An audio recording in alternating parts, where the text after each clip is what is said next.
What's up, guys? Welcome back to the channel. I'm Billy Collins. MATJ. And this is Magician. And the Jock. What's happening, buddy?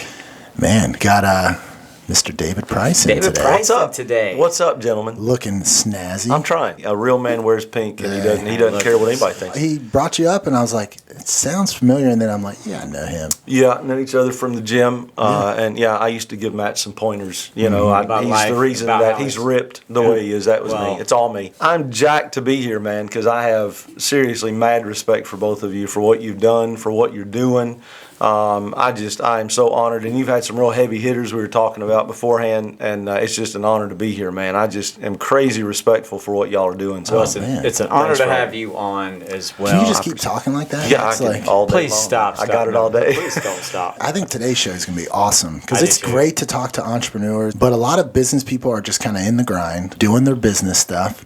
And they haven't really stopped to think about, why am I successful? You are in the business of helping people. You're a life coach. I am. You're a minister. Several hats. Actually, I usually don't wear hats. That's one of the things I'm so excited to be here. I actually wore something on my head. I don't usually put anything on my hair like this, but I wear a lot of hats. I'm a minister. I've been a minister for over 30 years, and I teach Bible at Gramercy Christian School in Newport. I do that. My niece is just enrolled there. Oh, cool. They're Awesome. brand new. It's a great place. Yeah. And I've been coaching sports for over 20 years, I guess. Now I'm just down to basketball, middle school basketball. And I'm also a life coach. So. Yeah, that's how I met you, is because you were my son's basketball coach. That's right. And you've gone through a long journey yourself. You posted a picture on Facebook a couple of days ago, and you showed your before. How many years was that?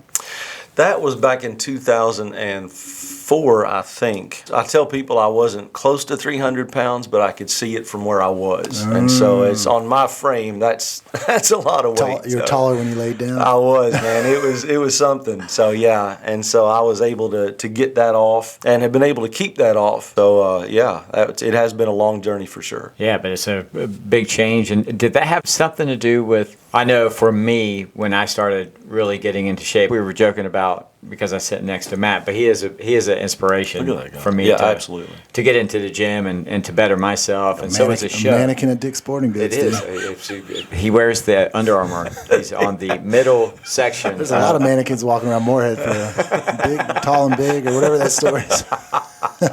Some good models for that. Big and round. Oh, man. But when I started getting healthy, I kind of wanted to share that. Did you find yourself doing that as well? 100%, and that's why I got into life coaching, because my life was jacked up for many, many years. My dad died when I was 7. I came home from school when I was 7. My dad had died at work. He was a prison guard in Kentucky. And that's really what started my life of just being messed up. It was an excuse for everything. You know, I wasn't successful at anything. I was mediocre at best. And everybody kept telling me I had all this potential, but I wasn't accomplishing anything. You know, I was average at sports, average at school, and it always went back to losing my dad, and that was my excuse. So I was that way for decades. I think probably a lot of times people wonder about that. So, you know, you're a Christian, you've been a minister for over 30 years, how could your life be such a mess? Well, first of all, being a Christian doesn't mean you're not a mess. Being a minister doesn't mean you're not a mess. But I think what had happened was that there's so many practical tools that we need to function and to cope and to succeed. Most people don't know what those tools are, and they don't get taught. And so there's a lot of abstract stuff that gets taught, but not how do I succeed day by day by day. Yeah. And so that's what I needed to learn. James Cummings in our last episode said success leaves clues. Yeah. And those clues are in books. Yeah. If I'm overweight and I know you just lost a lot of weight and you've kept it off, that's who I'm going to go. If you're at the gym, the last person you want to ask how to get big arms is the guy who has huge arms naturally, because he's going to be like, I don't know. Like, you want to ask the person that's overcome stuff like that. Yeah. Man, that's going to be tough. Losing your dad, though. I mean, the problem with that excuse is it's a good one. It's a great one. It like works. No one's going to fault you. Can't argue with it, you know. So I was just, messed up for a long time. I hated myself. I hated my life and everything about it. It was just a miserable experience. I always try to point out that it had nothing to do with people around me. You know, my mom, a phenomenal mother. My churches were great. What people don't understand is that it doesn't matter how much people around you tell you how awesome you are or how awesome you can be. If you ain't buying it, you're not buying it. It's not doing any good. Yeah. And it didn't do me any good. And so people were telling me, you're smart, you've got potential, but I thought I was a loser. So I was a loser. It's like Henry Ford said, whether you believe you can or believe you can't, either way you're right. And I believed I couldn't. So I didn't.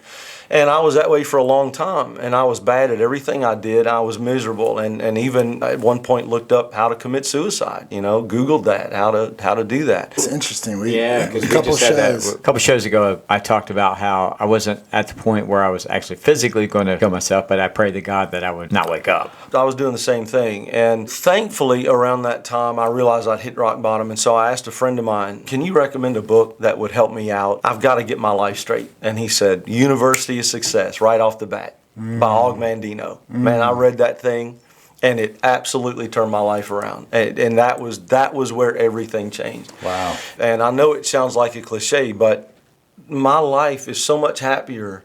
I'm so much more joyful. I'm making more money. My relationships are better. I want to give this to everybody. All I wanted to do was talk about it all the time. Right. It was so beautiful to me.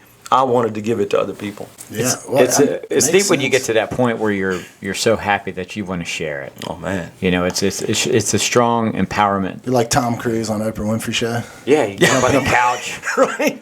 I was gonna jump up and down in the chair here if that's okay. I was so excited. Hey, look, we don't have insurance on you, so if you fall, it's on you there. Yeah. What was it in? Did he sign the waiver? There was no waiver. There's been no waiver signed. Damn. We'll be right back.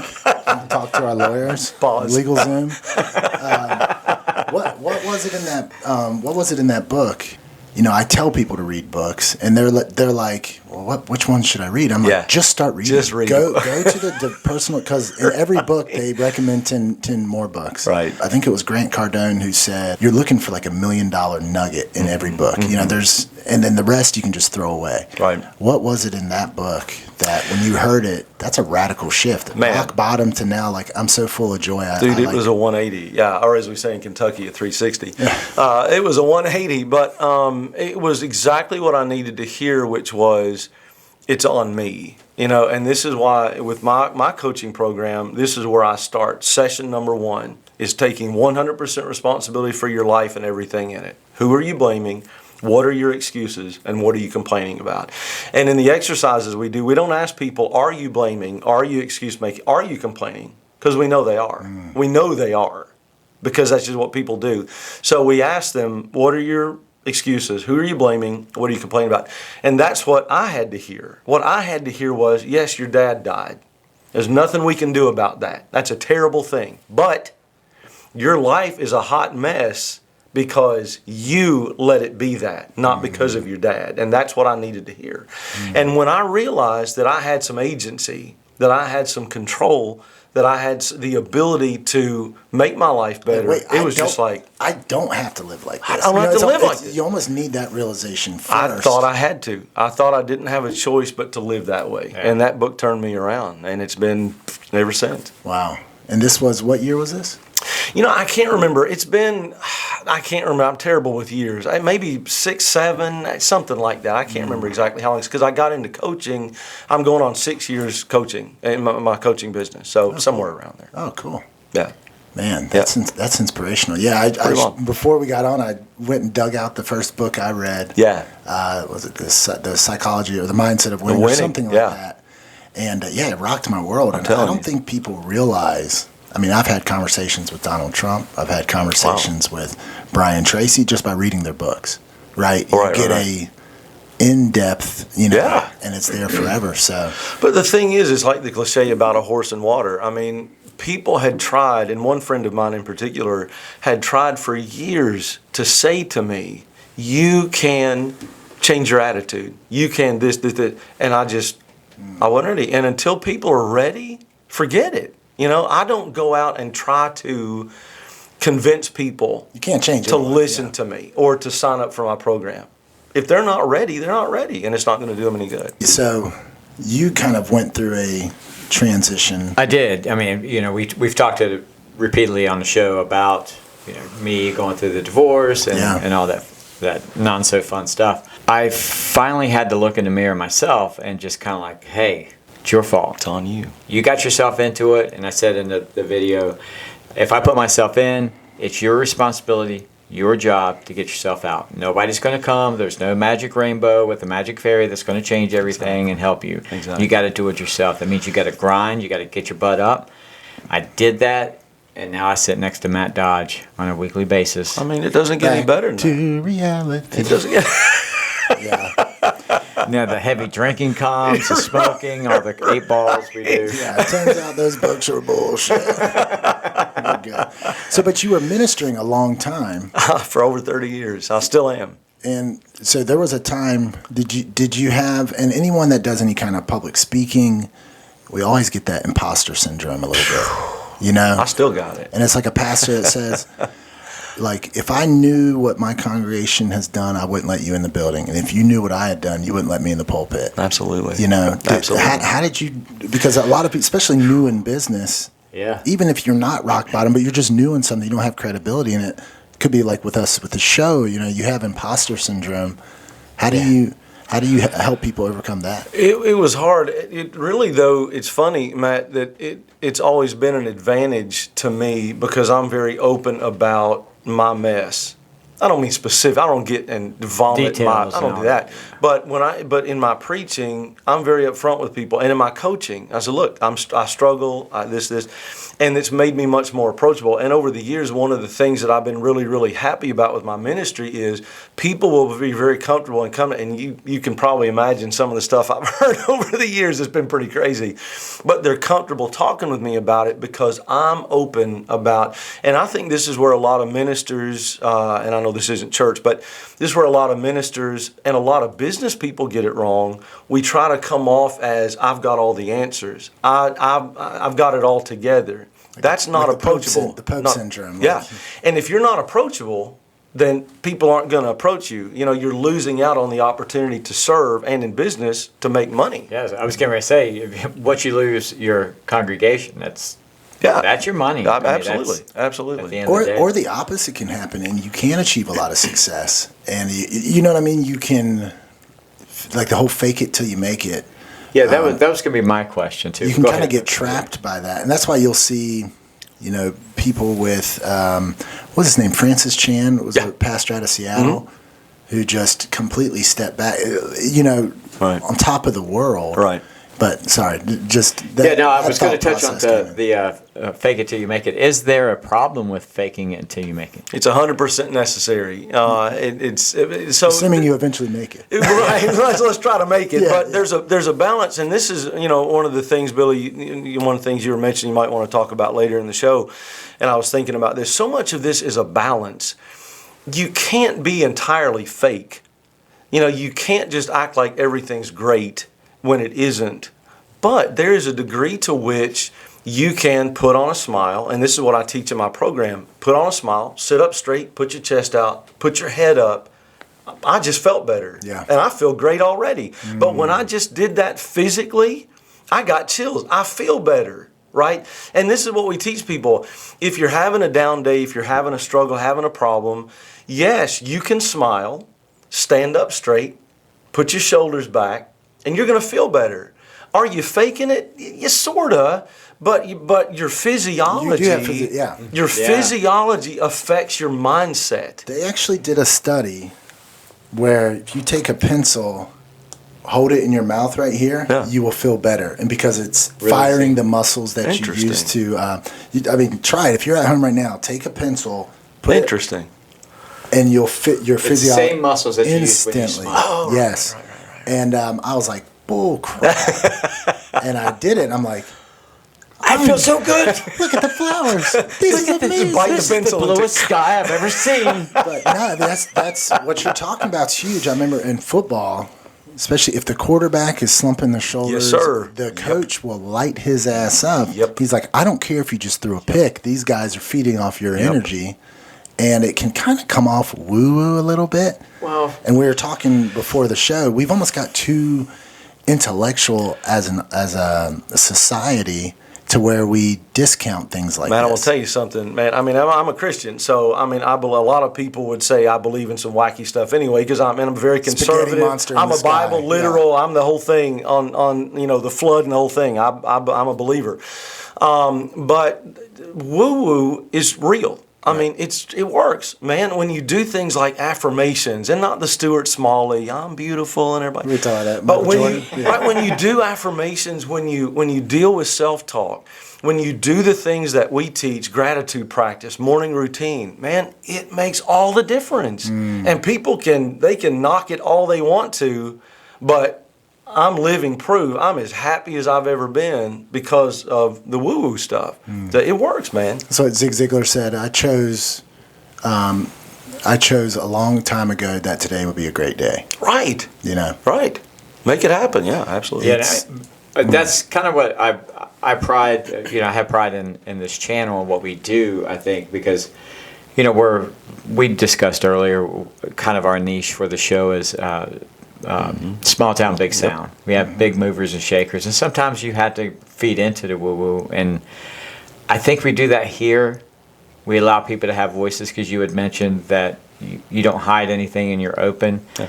Well, our platform is for those people to get their stories across. I know I've been open. Matt's been open. Oh, yeah. And we encourage everyone else to because I think there's a certain cleansing when that happens, and you just, okay, well, I'm not dead. I said that. Yeah. I told them what I did wrong. Right. And I'm not dead I'm yet. still here. It makes you believable too. Right. Yeah. It gives you accountability. We live in a social media age where it's like we have to we're going to, like these organic Instagram posts, but you realize it was 200 photos. That was one selected, touched up, all this stuff. That's a lot of pressure to keep that image up. Are you seeing that a lot with life coaching? Social media has got to be a huge part of it. It is, and in life coaching, just like anything else, you've got the big dogs like Brendan Burchard, Lewis Howes, those guys, and you look at those guys and you're like, I'm nothing compared. I got nothing on that, and there is that, and I'm not saying they do that, but there is that sort of imposter syndrome comparison that kills you, definitely. But I used to do it every morning. Now I do it twice a week. I do a live video at 7 a.m. in the morning. And one of the series I did one time was 5 things that scare the life out of me. And I was just open about, this is what I'm scared about. This is what scares me. You're not the only one who's scared. The life coach, the minister is scared too. And it really resonated. People want to hear that. Matt Dodge, who's this unbelievable elite athlete who made it to the NFL, Matt struggles with some things. Or, Billy, who's crushing it in about 10 different spaces, Billy's got some problems. That helps people to know that. Yeah. And if we're about self-promotion, that's one thing. But if I want to help people, I got to be real. Sometimes you got to let Superman take his cape. Got to, man. You got to, yeah. So you talked about the 5 things that scared you. Give us number 5. Give us just one of them. Bears. He's so scared of bears. One of the things, snakes. Snakes. So we got snakes in Kentucky, but y'all got snakes around here, man, like nothing I've ever seen. Man, I stay scared around here. Anyway, one of the things that scares me is being found out. And by that, I mean people may figure out that I'm not as smart, or I don't know as much, or I don't have it as together as they may think that I'm going to be. And that's just imposter syndrome. That's all that is. One of these days they're going to figure out. Yeah, I think it's the enemy whispering in your ear, like, who are you? Yeah. No doubt. Who are you to do that? Like, why should anyone listen to you? Absolutely. Yeah, sure, you're in shape now, but you were fat before. You get what I'm saying? Absolutely. Like, there's guys out there who have never been fat. Absolutely. They're the ones who should be on stage. Yeah, it's amazing how that floods in your head right before why they're saying, and now to the stage, Matt Dodge is going to tell you about how to be awesome. And you're like, I don't know how to be awesome. Yeah. So how do you overcome that fear? So what I learned was that it begins with a vision. And so the first thing I did when I realized I had to take responsibility, that I could take responsibility, was to make a vision. All right, here's who I am, and I hate it. Who do I want to be? And what do I want? Where do I want to go? Because like I tell people all the time, if you don't put a destination in the GPS, you got no idea where to turn. Even moment by moment, you don't know where to turn. So what does Zig Ziglar call them? Wandering generalities. Yeah, exactly. Instead of meaningful specifics. Exactly.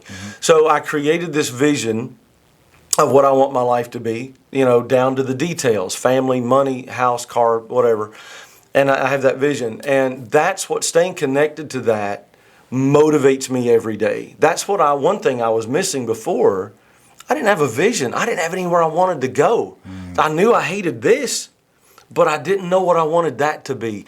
And that's where so many people get stuck. They say, man, I hate this house. I hate this job. I hate my body. And they're focused on what they have. And when you focus on what you have, or let me say it this way, whatever you focus on, you're going to get more of. We say what you focus on expands. Whatever you focus on, you're going to get more of. So you look around your life and you say, I hate all this drama. I hate all this conflict. I hate all this fighting. You're going to get more of it. When I have my servers at the restaurant, they would come out, oh my God, that person left me $2. I'm like, okay, you told us about the bad one. Tell us about your good tip. Right. Stop focusing on that. Exactly. Because now you're going to go to the table and just going to read on your face. Absolutely. So. Absolutely. And we focus on all this bad stuff, so we get more bad stuff. Don't hit it in the water. Don't hit it in the water. In golf, I mean, that's a big thing. Right. Amateurs don't hit it in the water. That's a great Pros point. are like, no, we're hitting it in That's the a fairway. great The point. water doesn't even exist. That's a great point. With me, it was don't hit the slice again. Don't hit it in the living room. Don't hit it in the living room. So I created the vision and figured out where I wanted to go, and then set goals to get there, created action plans, and that vision, that compelling vision, motivates me every day. Right? That compelling vision motivates me every day. So I've got such an exciting place I want to go to. Nothing between me and there is going to scare me enough not to keep going. Right. That's what's eliminated not eliminated, but that's what helps me overcome the fear. This courage is acting. It's not acting absent of fear. Yeah. It's acting In spite of your fear. So one of the illustrations I use a lot is if you were on a 30-story building, on top of a 30-story building, and there's a wooden plank stretching across to another 30-story building, and I said to you, Billy, I'll give you $20 if you'll cross that plank. You wouldn't do it right now. I don't know, Billy right might. now, I gotta figure this podcast I need $20. $20 is $20. I mean, right? So, how many stories? But if I said to you, Billy, your child is on that other building and they're in danger, and you got to right now, right? So the situation's the same. The danger, or not the situation, but the danger is the same. The consequences of falling are the same, but the motivation is different. And because the motivation is so powerful, you're going to get on that plank and you're going to go. That's really good. So then that's what I keep coming back to, because I'm scared doing video. I'm scared doing this. This terrifies the life out of me. I'm scared speaking in public. I'm scared of so many things. When somebody calls me up and they say, "Hey, I've got this problem. I need to talk to you about it." I'm scared to death, because what if they give me their problem and I'm like, I got nothing for you, man. You know what I'm saying? Then that makes me look bad, and they're let down and whatever. But that compelling vision makes me keep going, regardless of whatever fear is in front of me. Yeah. Yeah, so basically like a vision board type deal. Vision boards are huge, man, and I'll tell you a story about a vision board. And so, if folks aren't familiar, if that's all right, Yeah. So It's a your vision, show, man. I'll be over here. the magician, the jock, and the life coach. So a vision board is, you can do it on an actual poster board. I do mine on PowerPoint, so I can change it as I want to. But you put images or words on there of whatever it is that you want to create. And so one day I got inspired that I should start waking up at 5 a.m. And so, which is, I wish you could know how funny that is, thinking about me. Oh, I've heard good things about 5 a.m. So, that's like I've heard about it, but. So I was so depressed, and I hated my life so badly. I would get up as late as I could. I would get back in bed as soon as I could. I was miserable. I hated getting up. So I was getting up 8 o'clock in the morning. So I got inspired that I needed to be getting up at 5. So I thought, there's no way in the world. But how did you come up with that? Was it just I've heard a couple successful people pretty much. A lot of other people doing it. So I put it on my vision board. And when I put it on my vision board, I thought to myself, it's never going to happen. But I'm going to put it on there because I want it to happen. And I don't remember how long it was after that, but one day I just set my alarm for 5. I just did. It felt like the most natural thing in the world. I set my alarm for 5. I got up, and I've been doing it ever since. And the reason is because I put it on the vision board, I stayed connected to it, and that thing that I was envisioning actually came true in my life. So, I mean, vision boards are huge. However you can stay connected to a vision, I write mine and stay connected to it that way. People do it different ways. But it works, man. And, people can call it whatever they want to, woo-woo or hippy-drippy or whatever. But, as long as it works, I don't care what you call it. Yeah. I was just listening to Steve Harvey, and he was at one of his lectures, and he had talked about... Lecture? Is it Dr. Steve Harvey? I'm sorry, just go ahead. Doctor. Was it a lecture? I guess it was a lecture. Is it like a Family Feud compilation? Yeah, I watch those all the time. They are funny. He's a funny man. He's a trip. But he had talked about vision boards, and he said, if you don't have a vision, you're not going to get anywhere. Absolutely. That's your path, that's your road. And then he said, I want you to do me a favor. Write down 300 things that you want. I heard that one. 300. He said, 75 you're going to get stumped, and you're going to be slow, and it'll come. And he said, every year revisit, and you'll see.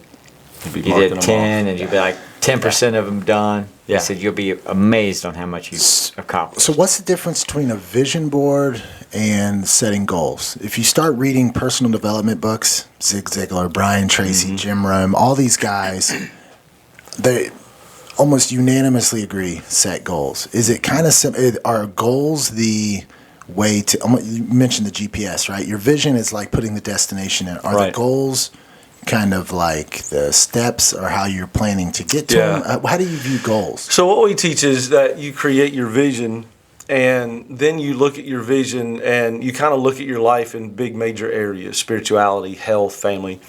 And then you decide what needs to be addressed more than anything else. And what we tell people is to choose no more than 2 goals. Because if you don't, it's like trying to shoot, arrows at about 100 different targets. Your life will be like a Chinese menu with like you just can't make a decision. You can't make a decision. So we teach people to choose no more than 2 goals based on their vision. So if my vision, I've got all the details on my vision, then I'm going to figure out, okay, which 1 or 2 of those things do I really want to home in on? Then I'm going to create my goal. And we know, about SMART goals, and that we teach a form of SMART goals. We do teach specific. It's got to be specific. I want to lose weight, not a goal. I want to make more money, not a goal, right? I want to lose 50 pounds by December 31st, 2021 by doing Nutrisystem and going to the gym 3 days a week. That'd be That's a goal. Part of the measurable. That's right. And so then there's measurable, right? Yeah. It has to be measurable. And what a lot of people teach is either realistic or attainable. And I don't really teach that. I think that goals should be kind of scary. I don't like to limit people by saying, well, it's got to be realistic. The big, hairy, audacious I love the big, hairy, the BHAG, big, hairy, audacious goal. And so I like people to be a little bit intimidated by their goals. Because if it's in your comfort zone, then you're not growing anymore. We talk a lot about the comfort zone, and that's the no growth zone. There's nothing in your comfort zone that's exciting or new because you're comfortable with it. It's all out there where it's scary. But anyway, so we teach specific and measurable. We teach aligned, which means that. So we teach people initially to come up with their 3 core values. And so my core values are spirituality, family, and growth. Those are my 3 core values. So everything else has to come from that. So if one of my core values is family, and for me that's always meant prioritizing time with my kids. I have 3 kids, 23, 20, and 18, and I have a grandchild now also. But my priority has always been time with my kids. Well, if I say that's my value and I say that's my priority, but I go out and take a job where I'm on the road 3 weeks out of a month, that doesn't align with my value of family. That's just me. It's that balance we talked about. Absolutely. It's got to be. And so I'm going to lose weight. I'm going to have donuts for breakfast. You're right. You can't. It's all got to have be abs on your vision board all you want. It's not going to happen, right? And so one thing we talk a lot about is alignment. Everything has to be aligned from your core values to your vision, to your goals and your actions. It all has to be aligned, right? Because if your spine is out of alignment, if your car is out of alignment, it doesn't work well. And so, a lot of people are kind of jacked up because they have a vision, but what they're doing is taking them that way. and the vision is that way. So all that stuff's got to be aligned. So the A in SMART goals would be alignment with your vision and values. And then the T is time limited. You got to put a time on it. And people are terrified to do that because they're like, well, if I don't lose the 50 pounds by that time, then I'm a failure. No, you're not a failure. All we're going to do is set a new time. But what you're going to do by setting the time is to energize the action that you're taking. You're going to, even if you don't get to 50 pounds, you're going to be a lot more successful and get a lot more done than if you just say, I want to lose some weight by the end of the year.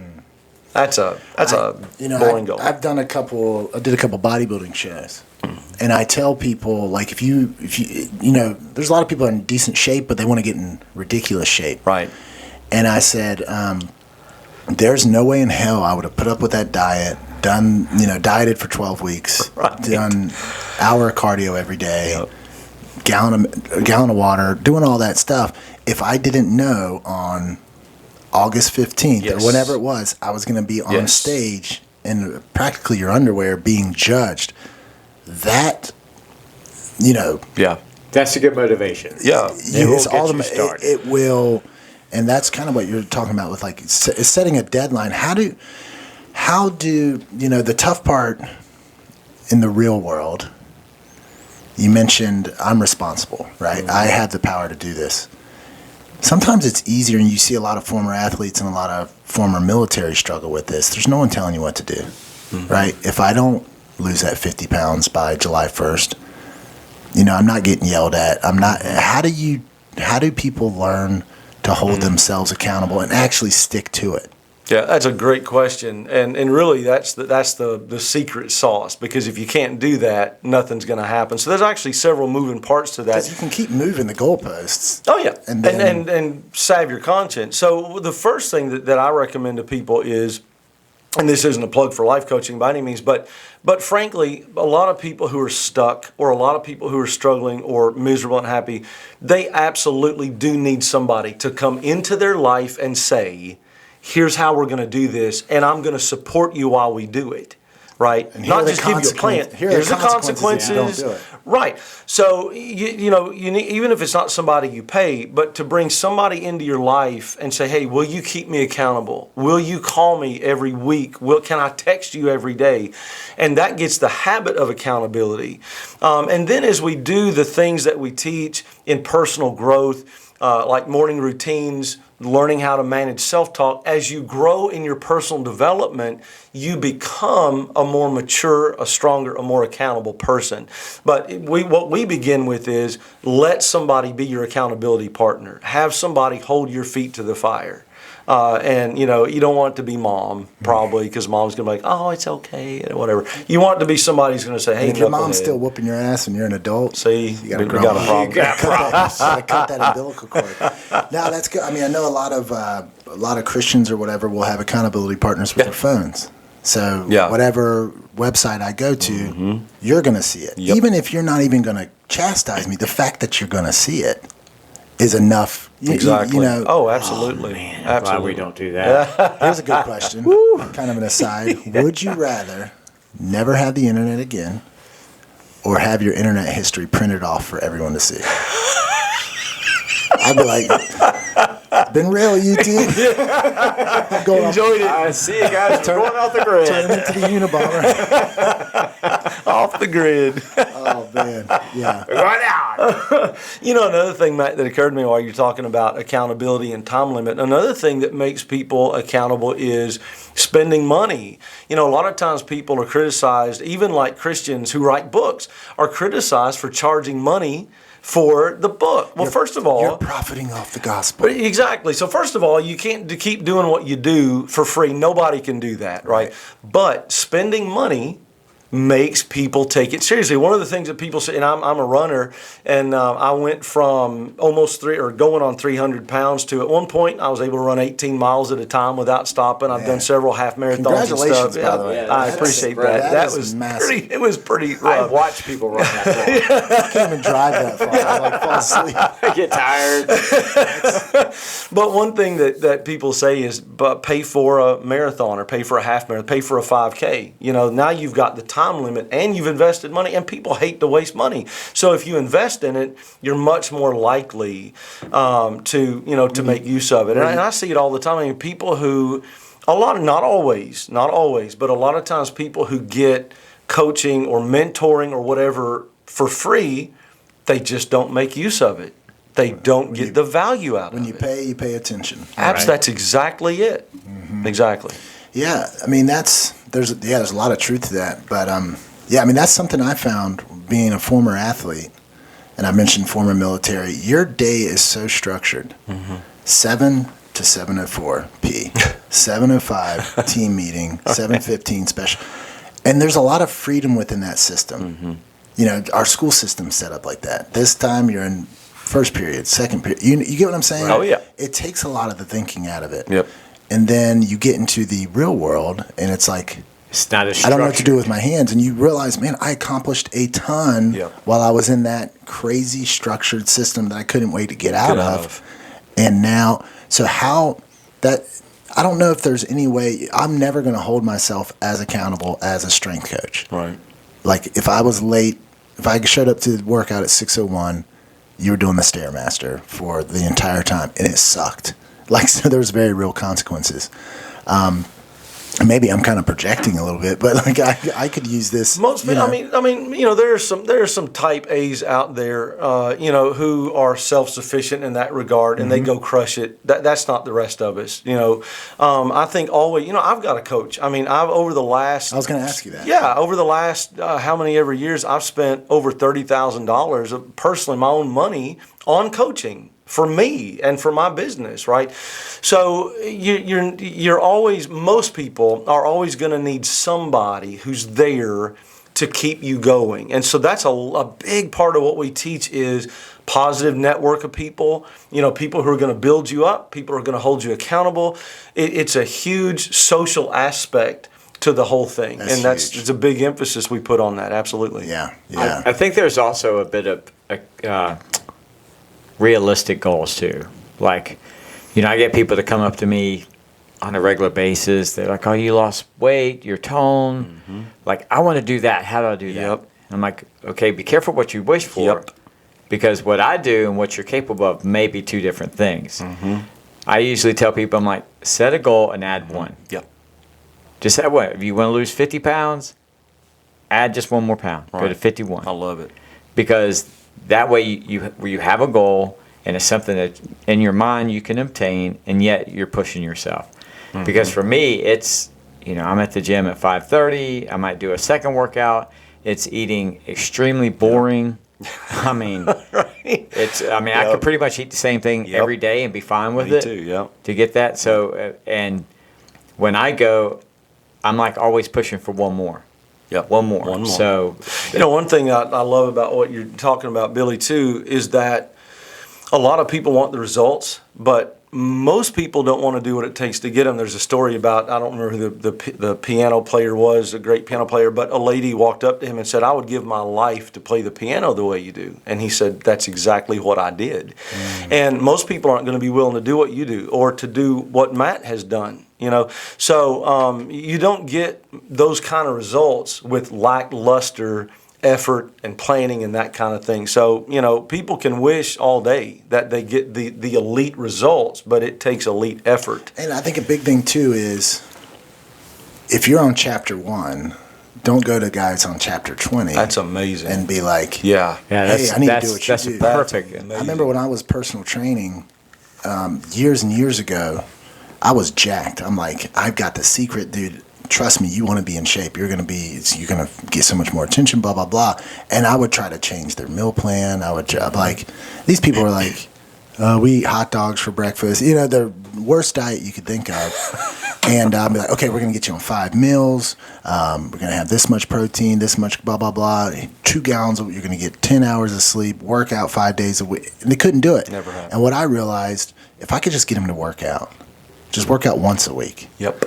I think working out is a keystone habit that if I meet you and I know you work out, it tells me a lot else about your life. You're probably not loose with everything else if you're disciplined enough to go to the gym. And what happened, they started working out once a week, then twice a week. I said, don't change anything else. And they're like, man, my shirt's fitting a little tighter in my arms, looser here. Can you imagine how good I would be if I just watched my diet a little bit?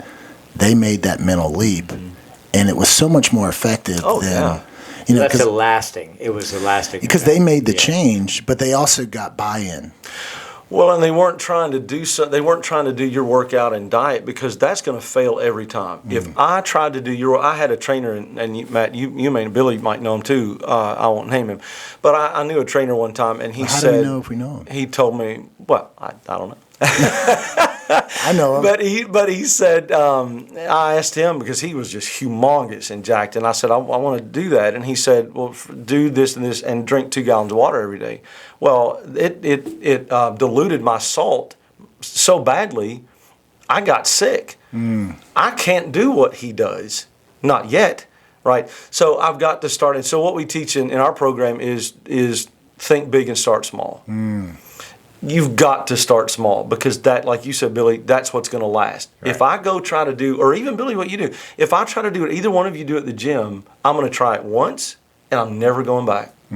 But if I go in and I walk on the treadmill for 10 minutes and I do some bicep curls, now I'm more likely to come back. So starting small is huge. Yeah, I mean, we talked about that. People will work out long enough to get sore but not see results. Absolutely. You know, and it's that we severely underestimate the soreness that comes with that, and that's true in everything. Yeah. In your business, like, I mean, all you got to do is cold call growing 100 pains. people. Yeah. That sounds really simple until you start doing it, and you're like, tough.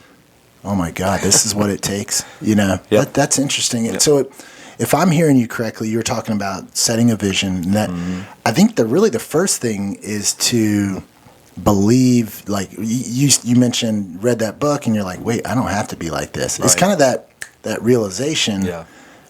Because if you don't think you can ever, it's impossible to set, you know, that vision unless, you know, you're not realistic. You know? Right. It's I need $1 million by tomorrow. I can see it. Right? The market's It's on my vision board. It's on my board. It could happen, but It's probably not going to happen. you know, it's like the GPS thing. I need to get to New York in an hour. Well, it's like, well, I hope you have a Yeah, a hope jet, you're on a plane or something, You know, like you're just going to change your vehicle, Right. So, Yeah. oh man, that's interesting. So before, that's the thing.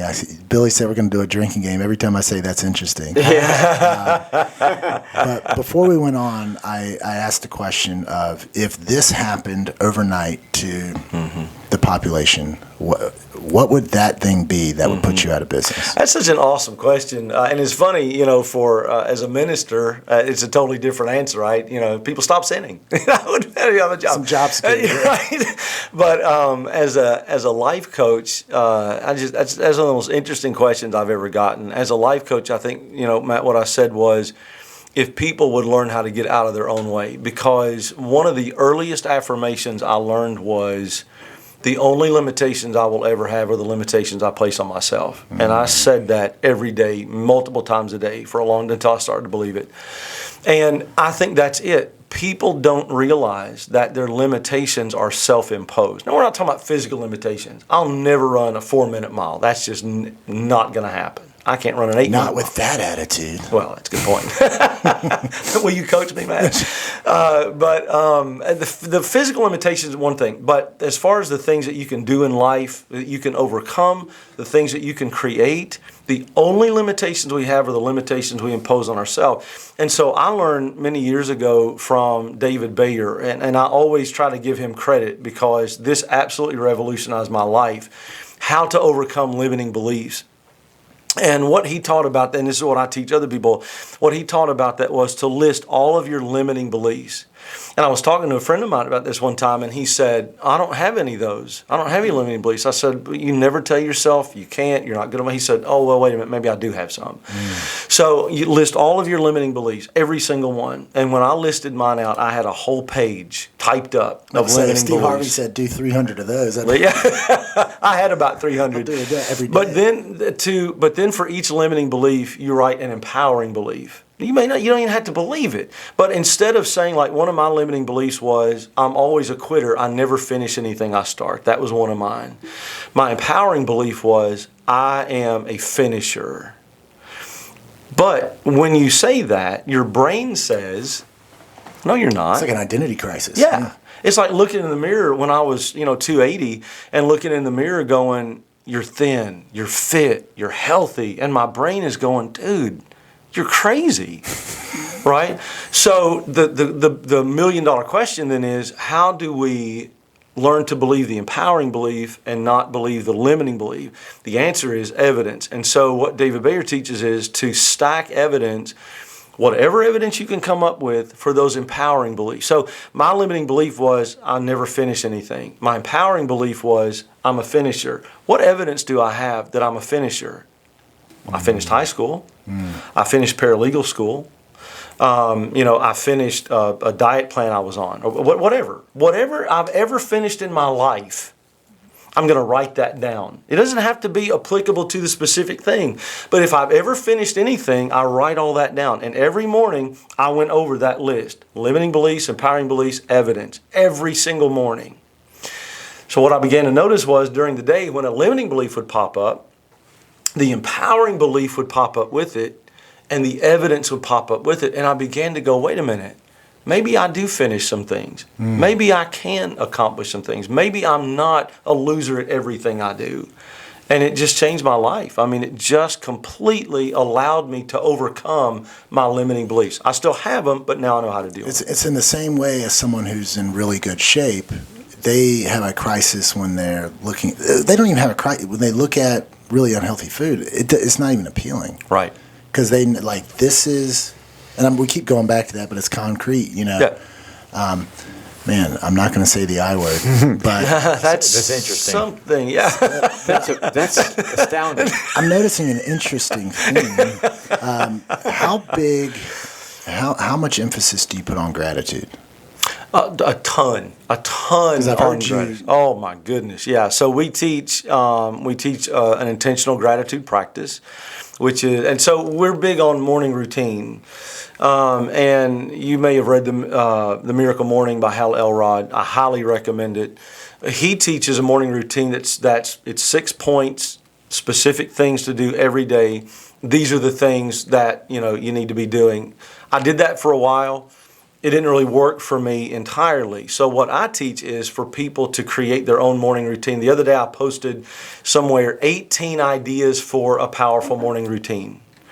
What every person needs to do for a morning routine is what's going to set you up for a positive day. One of my things is coffee. I can't wait to get to my Keurig machine and make it. People say, that's goofy. Hey, it makes me happy. Best Right? part of waking It up. is. There's a lot of It truth is. to that. It's Keurig in my cup. It That's absolutely right. is. So that's part of my morning routine. So working on my business is part of my morning routine. Different things. So whatever it is that sets you up. But one of the things that really needs to be in that is an intentional gratitude practice. 3 things I'm grateful for. At least 2 of them have to be something new every day. And why am I grateful for it? Every single morning. And not only that, but intentionally expressing gratitude throughout the day. One of the biggest things, and Billy, I think you will appreciate this especially. One of my biggest things throughout the day is to express abundant, almost over-the-top gratitude for people who do something for me or are gratitude worthy in any way. When I go out to eat, I am very, very, first of all, polite and kind, but very grateful to the server. That's a big deal to me. When I see somebody rude to a server or impolite or whatever, it just really gets on my nerves. Never be rude to the person that has your food. I'm telling you, In a right? room with a door. Never. I'm telling you. So that's a big deal to me. So as I go throughout my day, I try to be over the top with my expressions of gratitude. So to me, gratitude isn't just about feeling it, it's about expressing it. Because when you put that out into the world, right, I believe in the law of attraction. What you think about, what you do, what you say, you're going to attract more of it. So if I'm complaining, Like attracts like. Yeah. like attracts like. If I'm complaining, I hate my car, I hate this, I hate that. I just got rid of a car and got a new car. And hated that thing. new to me. Well, and I didn't like it. It was too low. The seat was ripped. It had some mechanical problems. I did not like. But every time I got in the car, I thought, man, I'm so glad I have this car. I love this car. This car gets me where I need to go. But if I would have complained about the car and hated the car and obsessed about the car, I'd probably still be stuck in the car or something worse. So what we talk about is putting gratitude out into the world, expressing it, making other people feel good, making other people happy and positive, and all of that's going to come back to you. And so gratitude is a huge part of what, not just feeling it, but saying it, saying thank you to everybody you can say it to. I think it's huge. Yeah, it's funny. I can't remember what I was reading, but the point was whatever you appreciate appreciates. Yeah, I love that. And there's a lot of truth to that. I love that. If I pour into you, I appreciate, like, because you're really good at saying, Matt, you're great at editing. Like and I don't think you're not doing it to try and like mind, but you saying that, I'm like, it makes it that much more enjoyable. You know what I mean? Yep. It's amazing. I just think it's important to appreciate what people do. It is. And it's because, and that goes part about being comfortable with yourself, because I'm able to say that because he is a great editor and he's a great co-host. And I mean, and a lot of people wouldn't be comfortable with that. Yeah. And so, especially if you've seen my editing. Gotta consider the source. And I'd be foolish if I didn't express that. Absolutely. Because I want to keep them going, motivated, whatever the case may be. Plus, I'm terrible at editing. Well, I'm not terrible at editing.